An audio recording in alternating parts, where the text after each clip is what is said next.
just reviewing the first two that we already know, and that is that the derivative of sine is cosine, and that the derivative of cosine is negative sine. So we still have the derivative of the derivatives of the four other trig functions: tangent, secant, cotangent, and cosecant. So the derivative of tangent is secant squared, and the derivative of cotangent is negative cosecant squared. The derivative of secant is secant tangent, while the derivative of cosecant is negative cosecant cotangent. At first it seems a little bit overwhelming, so it's really important that you practice so you can become familiar with these derivatives. So the first thing we're going to do is just an exercise. We're going to prove that the derivative of tangent is equal to secant squared.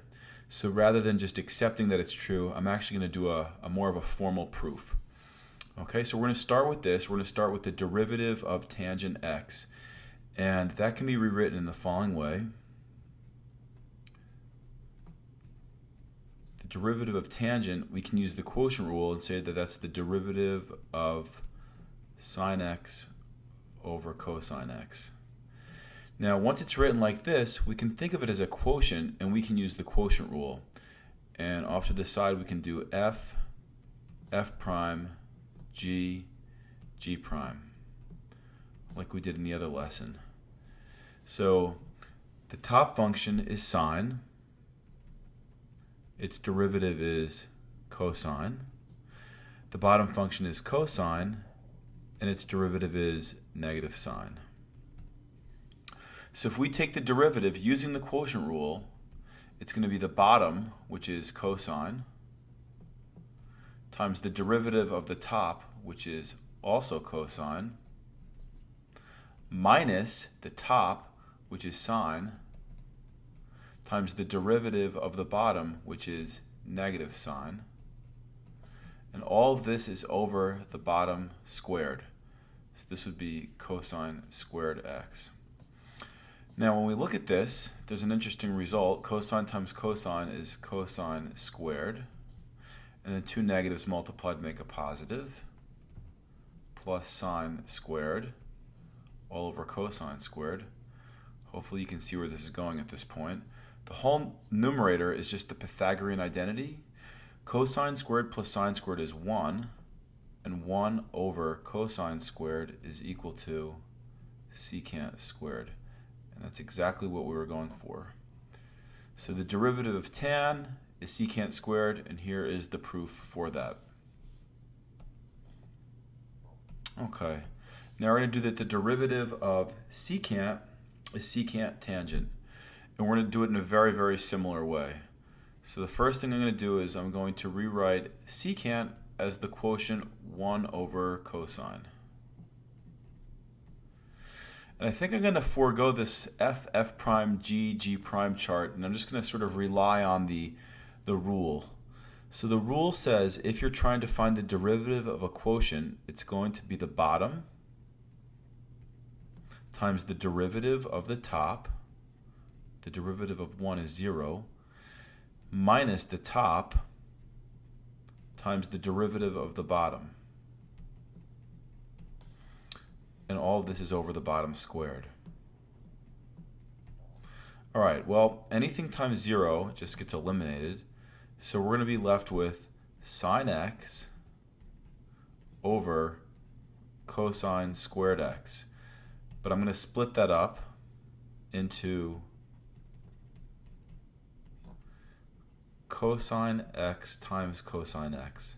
That's another way of saying cosine squared. And I'm going to separate it like this. I'll put a 1 out in front. So this looks a little funky, but it's really the same thing that I started with. I've got sine x, now I've got 1 times sine x. I've got cosine squared to start, and then that's cosine times cosine. In doing it like this, we have 1 over cosine, which is secant, and we have sine over cosine, which is tangent. And we consequently get exactly what we wanted, that the derivative of secant is secant tangent. So here's the proof for that. Okay, here's 2 quick exercises just to make sure we're getting more familiar with these. This is 2 terms. This is going to be pretty easy. So the derivative of x is just 1. The derivative of tangent is going to be secant squared x. Now this should raise some sort of flag as being something familiar, and it is a Pythagorean identity. 1 plus tan squared is equal to secant squared. So if I take this and I manipulate it, and I make it look like this, and I move the secant squared over, making it negative, and isolate, then we end up getting negative tan squared x. Okay, now this one is going to be the product rule. So I'm going to do f, f prime, g, g prime. So this guy here is the f, that's the first function, and this guy here is the second function. So we've got f, which is x, and then we've got secant x, which is our g. Well, the derivative of x is just 1, and the derivative of secant is secant x tan x. So using the product rule tells us that it's going to be the first times the derivative of the second plus the second times the derivative of the first. So the first times the derivative of the second plus the second times the derivative of the first. So this is going to be x secant x tan x plus secant x. And we could factor out a secant because it's part of both expressions, both terms rather. When we do that, we're left with x tan x plus 1. Okay, one last problem. For our last problem, what we're going to want to do is show that both sides of the equation have the same derivative. So I'm going to take the derivative of the left side, I'm going to take the derivative of the right side. At first, they're not going to look exactly the same, and I'm going to have to manipulate one in hopes that it's going to end up looking like the other. So let's get started. First, I'll use the proper notation. I want to find the derivative of the left-hand side, and that's going to be notated like this. Okay, so with this notation, I'm going to use the product rule. The product rule tells me the bottom, which is going to be sine x, times the derivative of the top, which would be also sine x, minus the top times the derivative of the bottom. And that's all over the bottom squared. So that's going to be sine squared. Cleaning this up, we end up getting sine squared x minus cosine x plus cosine squared x all over sine squared x.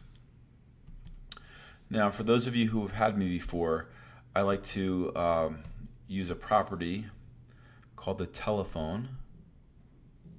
I'll draw it right here in orange. And everything inside the telephone is really a Pythagorean identity, and that Pythagorean identity is equal to 1. So we have 1 minus cosine x over sine x, sine squared x, that is. Okay, so the left-hand side is done. Now I'm going to do the right-hand side. The right-hand side would be notated in the following way. I would like to take the derivative of cosecant x minus cotangent x.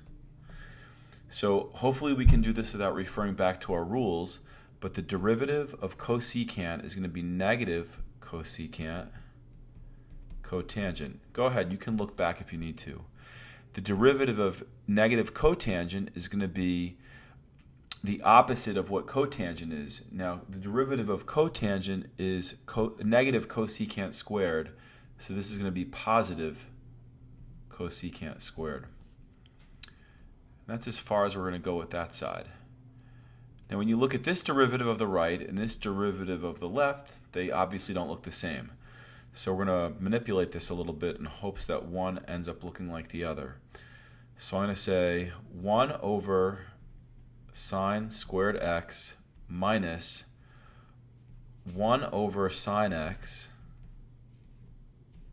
times cosine x over sine x. So I pulled this apart in kind of a creative way. Couple things. The first thing I did here was I used the mu property, which stands for many over 1. I have many things over one thing, and that property allows you to write each of those things on the top over that thing on the bottom. So I have 1 over sine squared. I think that's pretty clear. Now this, what I did, is I broke up sine squared into sine times sine. This guy over here, this whole chunk, is the same as this. But in writing it in this way, we can use the reciprocal relationship and say that this is cosecant squared x, which matches up with this. And then over here we have a minus, and then 1 over sine is going to be cosecant again. And then cosine over sine is cotangent x. So now we've got this, which is the same as this here. Now it's not in the same order, but it's the same thing. So hopefully I have convinced you that these are the same.